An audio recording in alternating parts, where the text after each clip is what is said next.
guys, welcome back to my channel Panjami's Classroom. இந்த வீடியோல நம்ம NCERT line by line series class 12th NEET பயாலஜில pollen grain பத்தி நம்ம பார்க்க போறோம். ஸோ இந்த போலன் கிரெயின் டாபிக்கை வந்து பார்ட் 1 அண்ட் பார்ட் 2 செப்பரேட் வீடியோஸை நம்ம அப்லோட் பண்றோம். ஸோ இப்போ உங்களுக்கு வந்து ரொம்ப ஈஸியா இருக்கும். ரொம்ப லென்த்தியா போனா உங்களுக்கு ரொம்ப கஷ்டமா இருக்கும் அப்படின்றதுனால பார்ட் 1 அண்ட் பார்ட் 2வா வந்து நம்ம எக்ஸ்பிளைன் பண்ண போறோம். ஸோ போலன் கிரெயின் தான் மேல் கேமட்டோஃபைட்டை ரெப்ரசன்ட் பண்ணக்கூடியது. மேல் கேமட்டோஃபைட்னா என்ன? ஆண்ட்ரீஷியம் அண்ட் அதில் இருக்கக்கூடிய பார்ட்ஸ் அண்ட் அதில் ஆந்தர் அதுக்குள்ள என்ன லேயர்ஸ் இருக்கு, அப்புறமா அந்த மைக்ரோஸ்போரோஜெனசிஸ் இதெல்லாம் பற்றி நம்ம பார்த்துருந்தோம். ஸோ இந்த போலன் கிரெயின்ஸ் தான் மேல் கேமட்டோஃபைட்டை ரெப்ரசன்ட் பண்ணுது. நம்ம ஈஸியாக போலன் கிரெயின்ஸை சொல்லணும் அப்படின்னா ஹைபிஸ்கஸில் எல்லோ லைக் ஸ்ட்ரக்சர் மாதிரி ஒன்று இருக்கும். ரொம்ப சின்னதாக இருக்கும், எல்லோவா பவுடர் மாதிரி இருக்கும். அதுதான் நம்ம போலன் கிரீன் அப்படின்னு சொல்லுவோம். மோஸ்டா எல்லாருக்கும் தெரிஞ்சிருக்கும், பட் தெரியாதவங்க அதுதான் நம்ம pollen grain. So pollen grain பார்த்தீங்கன்னா ஒவ்வொரு செடிக்கும் பார்த்தீங்கன்னா ஒவ்வொரு சைஸ்ல இருக்கலாம், ஒவ்வொரு கலர், டிசைன், ஷேப் இது எல்லாமே ஒவ்வொரு செடிக்கு டிஃப்ரெண்டா இருக்கும்.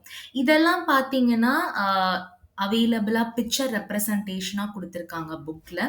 பட் ரொம்ப காமனா சொல்லணும் அப்படின்னா போலன் கிரெயின் வந்து ஸ்பெரிக்கல் ஷேப், ஸ்பியர் ஷேப்ல தான் இருக்கும். ரொம்ப காமனா அதிகமா இருக்கிற செடியில அந்த ஷேப்ல தான் நாம பார்க்குறோம். அதனால தான் ஜென்ரலா ஸ்பியர் இன் ஷேப் அப்படின்னு சொல்றோம். அண்ட் இதோட சைஸ், அதாவது டயாமீட்டர் பார்த்தீங்கன்னா 25 to 50 மைக்ரோமீட்டர். மைக்ரோமீட்டர் அப்படின்றது 10⁻⁻6 மீட்டர். அதாவது ரொம்பவே சின்னதா இருக்கும் இந்த போலன் கிரெயினோட ஸ்ட்ரக்சர். அதனால தான் மைக்ரோஸ்கோப்பால மட்டும்தான் நம்ம கிளியரா எந்த சைஸ்ல இருக்கு, எந்த ஷேப், என்ன கலர் அப்படின்றது ரொம்ப கிளியரா பார்க்கணும் அப்படின்னா மைக்ரோஸ்கோப்பால மட்டும்தான் அதை வந்து பார்க்க முடியும். ஸோ இதுல வந்து பார்த்தீங்கன்னா 2 முக்கியமான லேயர் வந்து இருக்கு. எந்தெந்த லேயர் அப்படின்னு பார்த்தீங்கன்னா எக்ஸைன் அண்ட் இன்டைன். எக்ஸைன் அப்படின்றது அவுட்டர் லேயர் அண்ட் ஹார்டா இருக்கக்கூடிய லேயர் தான். மோஸ்டா வந்து அவுட்டர் லேயர் எப்பவுமே ஹார்டா தான் இருக்கும். இந்த போலன் கிரெயின்ல அவுட்டர் லேயரை எக்ஸைன் அப்படின்ற நேம் வந்து கொடுத்துருக்காங்க. ஓகேங்களா? ஸோ இந்த எக்ஸைன் வந்து எதால உருவானது அப்படின்னு பார்த்தீங்கன்னா ஸ்போரோபுலனினால உருவானது. இந்த ஸ்போரோபுலனின் தான் என்ன பண்ணும் அப்படின்னா எவ்வளவுதான் வந்து அதிகமான டெம்பரேச்சர் இருந்தாலும், எவ்வளோதான் ஸ்ட்ராங் ஆசிட் போலன் கிரெயின்ல பட்டாலும் போலன் கிரெயின் உள்ள எதுவுமே டேமேஜ் ஆகாம ஒரு ப்ரொடெக்டிவ் ஷீல்டா பார்த்தீங்கன்னா இந்த ஸ்போரோபொலனின் வந்து இருக்கும்.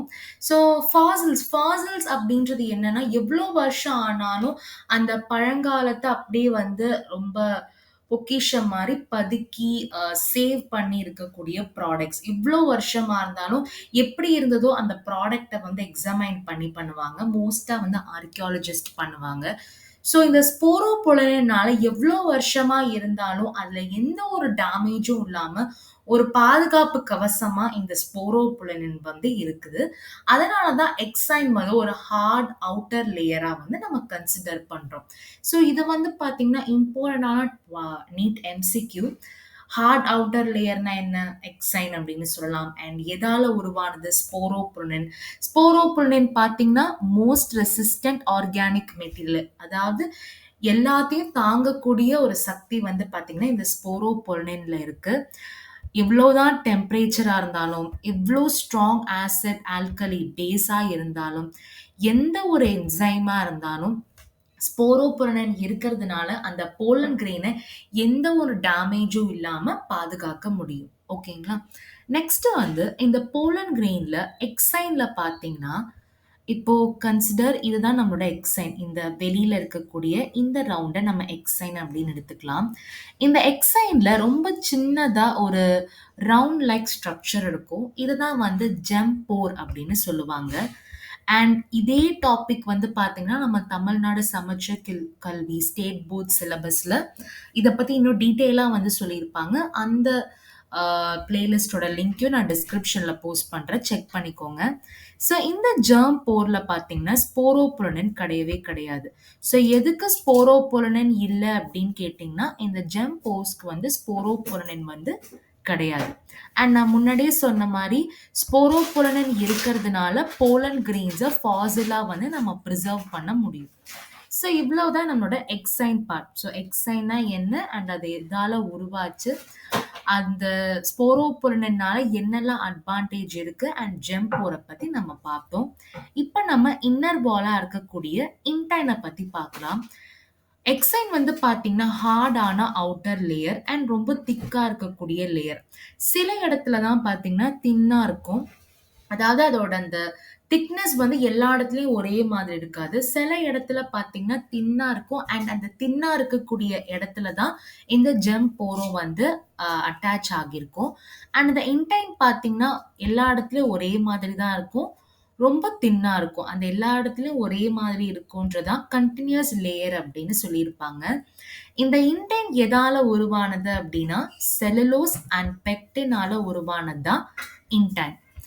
அண்ட் போலன் கிரெயின்ல பார்த்தீங்கன்னா சைட்டோபிளாசமை சுற்றி பிளாஸ்மா மெம்பரேன் இருக்கும் அப்படின்றது சொல்லியிருக்காங்க. ஸோ இதில் இன்டைனை பற்றி என்ன சொல்லியிருப்பாங்க அப்படின்னா இன்டைன் ரொம்ப தின்னா இருக்கும், எல்லா இடத்துலையும் ஒரே மாதிரி தான் இருக்கும் அண்ட் எதால உருவானது அப்படின்னா செலுலோஸ் அண்ட் பெக்டினால உருவானது தான் இன்டைன்.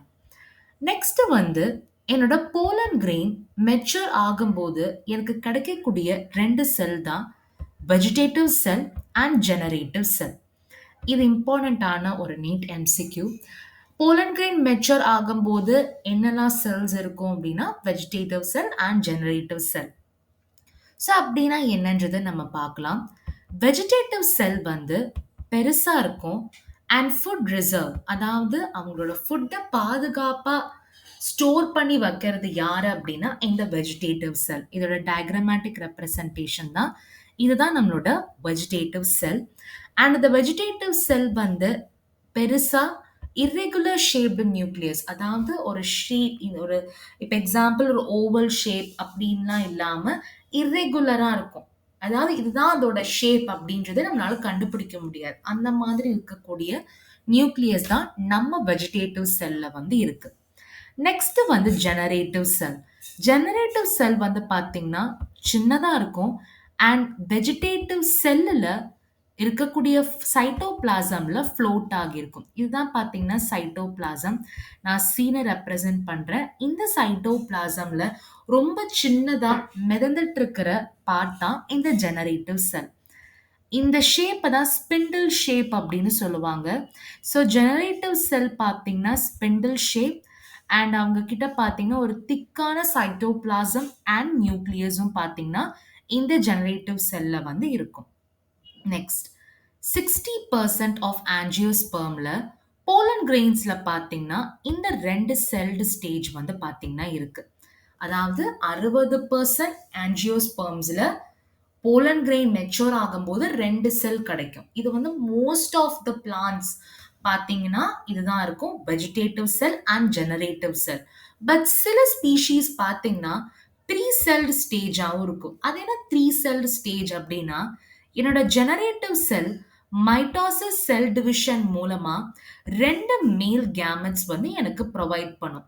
போலன் கிரெயின் அதாவது ஷெட் ஆகிறதுக்கு முன்னாடி, போலன் கிரெயின் எமர்ஜ் ஆகிறதுக்கு முன்னாடியே என்னோட ஜெனரேட்டிவ் செல் மைட்டாட்டிக் டிவிஷன் மூலமா 2 மேல் கேமெட்ஸ் ப்ராடக்டா வந்து எனக்கு ஃபார்ம் ஆகும். இது பார்த்தீங்கன்னா சில ஸ்பீஷீஸ், இந்த 60% ஆஞ்சியோஸ்பெர்ம்ஸை தவிர்த்து மற்ற ஸ்பீஷீஸ் எல்லாமே.